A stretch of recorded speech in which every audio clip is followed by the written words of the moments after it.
ሰላም ውድ የውጭ ባርስ ፕላስ የዩቲዩብ ቻናሌ ቤተሰቦች፣ ይህ ውጭ ባር ትሪቡን በየሳምንቱ ወደ እናንተ በአዳዲስ ስፖርታዊ ዜናዎች የሚቀርብ ሲሆን አዘጋጁም እኔው ውጭ ብሬ እንዲሁም ከቴክኒሻኔ ከራሴው ውጭ ብሬ ጋር በመሆን ወደ እናንተ የምናደርስ ይሆናል። አዳዲስ ቪዲዮዎች ወዲያውና በፍጥነት እንዲደርሷችሁ የደውል ምልክቱን በመጫን ሰብስክራይብ አድርጉ፣ ቤተሰብ ሆኖ እንላለን። አብራችሁን ቆዩ። ኩልሱሬ እንኳን ደህና መጣ፣ እንኳን ደህና ቆየኝ ዘላለም።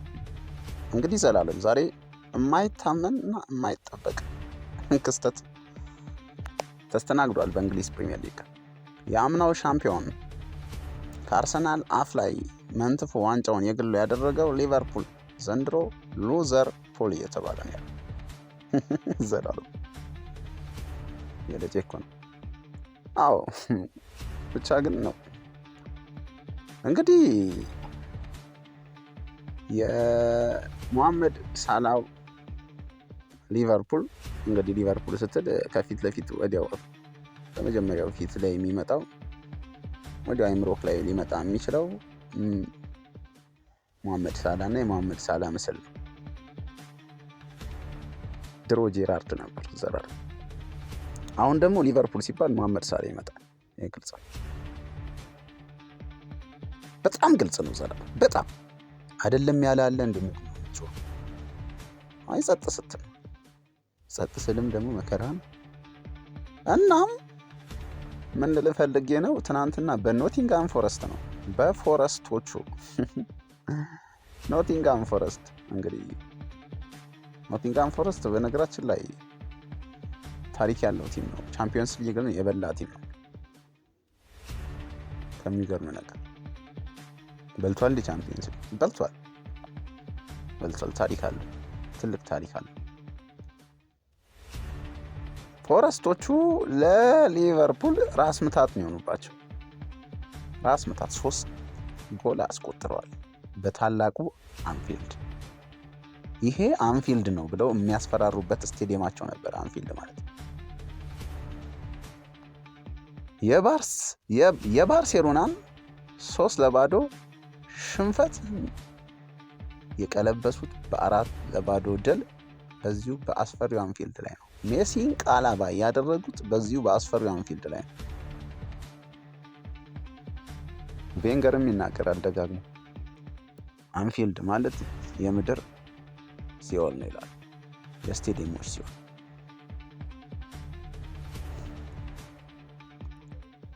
በዚህ ስቴዲየም ነው እንግዲህ ዘላለም ውርደትን የተከናነቡ ያሉት። የአርነ ስሎቱ ሊቨርፑል አምናም እንዴት እንዳሸነፈ እናውቃለን። እድል ከነሱ ጋር ነበረች። ኦፍ ኮርስ እድል ከነሱ ጋር ነበረች።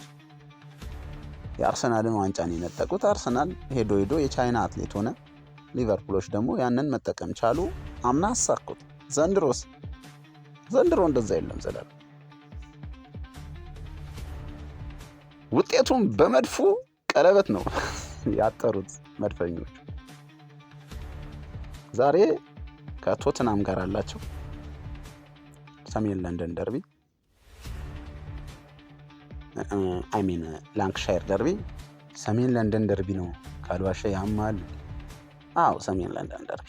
ይሰማኛል አይሰማኝ የሚለውን ኮንሰንትሬሽን ለማወቅ ፈልጌ ይዘላል።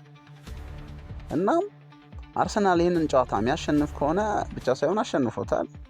ያየነው ጨዋታ ነው ይዘላል። አሸንፎታል። ከዛ በኋላ ነጥቡን በ6 ያደርጋል። ከተከታዩ ቼልሲ በ6 ያደርጋል። ሊቨርፑሎች ዘንድሮ ምን ብዙ ሚሊዮን ያወጡት ከ200-300 ሚሊዮን ፓውንድ በላይ ያወጡት ለአይዛክ ኤርትራዊው ትውልደ ስዊድናዊው አጥቂ ያወጡትን በ100 ሚሊዮኖች የሚቆጠር ገንዘብ እናስተውሳለን። ዊርትስ ለሱም እንደዛ እጅግ በጣም ትልቅ ገንዘብ አውጥተዋል። ተከላካይ መስመራቸውን ስንመለከት ግልብ ነው። ግልብ ነው ሊቨርፑል። በፊት ተከላካይ መስመሩ ትንሽ አስፈሪ ነበር፣ ከፊት ለፊቱ ባይብስም አሁን ፊት ለፊት ላይ ብዙ ወጪ ወጥቶባቸው የመጡ ተጫዋቾች ፈዘው ነው ያሉት። ተከላካይ መስመሩ ደግሞ ምን እንደበለ በቃ ተከላካዩን ኮናቴና ቫንዳይክን በጋሪ ሁሉ ታልፋቸዋል። አንተ በእውን እነሱ በህልም እስኪመስል ድረስ ነው የሮጠ ተጫዋች ሁሉ እያለፋቸው ይዘላል። ክላይን ኪክ አድርጎ መጫወቱን ቫንዳይክ ጨርሶ ትቶታል። ቡም ኪክ አድርጎ መጫወቱን ኮናቴ ረስቶታል ማለት ይቻላል። ክላይን ኪክ ስትል ጸጥ ስላልኩ ነው እንዴ ቡም ኪክን ምደግ ኩልሱሬ ክላይን ማጋል ይችላል ብዬ ኧረ ጭራሽ የለም እንደዛ። ከሱ ደግሞ ክላይን ኪክ ይሻላል። አዎ እንደዛ ዝም ብለህ የፍራት ጨዋታ ነው የተጫወተ ያለው። ቦክስ ቱ ቦክስ ኳስ የማያስነካ ፕረስ አድርጎ የሚጫወተው ሊቨርፑል አሁን ላይ የለም። ያ ፎርሜሽኑም ከክሎፕ ጋር አብሮ ይቷል። ይህ አሰልጣኝ ክሎፕ ሰርቶት ሄደውን ቲም ነበረ ይዞ የቀጠለው። ራሱን ቲም ይዞ ነበር ዋንጫ ይበላል። እድልም ከነሱ ጋር ስለነበረችና የመጨረሻ እንጥፍጣፊያቸው የኃይል እንጥፍጣፊያቸው የስኬት እንጥፍጣፊያቸውን አምና አንጠባጥቦ ጨርሰዋል። ከዚህ በኋላ ዋንጫ ህልም ነው። በፊት የቆዩትን አመት ሁሉ ሊቆዩ ይችላሉ። ከ5 ዋንጫ ተነስተው ነው ዩናይትድ ላይ የደረሱት። ይኸው አሁን ታሪክ ሆኖ ነው የሚቀረው። አንድ አመት በመጣ ቁጥር አንድ ታሪክ ይፈጠራል። ህይወት እስከቀጠለ ድረስ በየጊዜው ታሪክ ይፈጠራል። ዘንድሮ ደግሞ ይህንን የውርደት ታሪክ እየሰሩ ያሉት ራሳቸው ሊቨርፑሎች ናቸው። ቲሙ ራሱ ነው። ክሎፕና ቫንዳይክ ናቸው። ክሎፕና ቫንዳይክ አልኩኝ ይቅርታ፣ አሌክሳንደር አርኖልድ ናቸው የለቀቁት። ፋቢኖ ለቋል፣ ኦፍኮርስ ዲያዝ ለቋል። የለቀቁት ተጫዋቾች ዋጋ አስከፍለዋቸዋል። ስፔሻሊ ክሎፕ። አስፈሪው ሊቨርፑል አሁን ላይ የለም።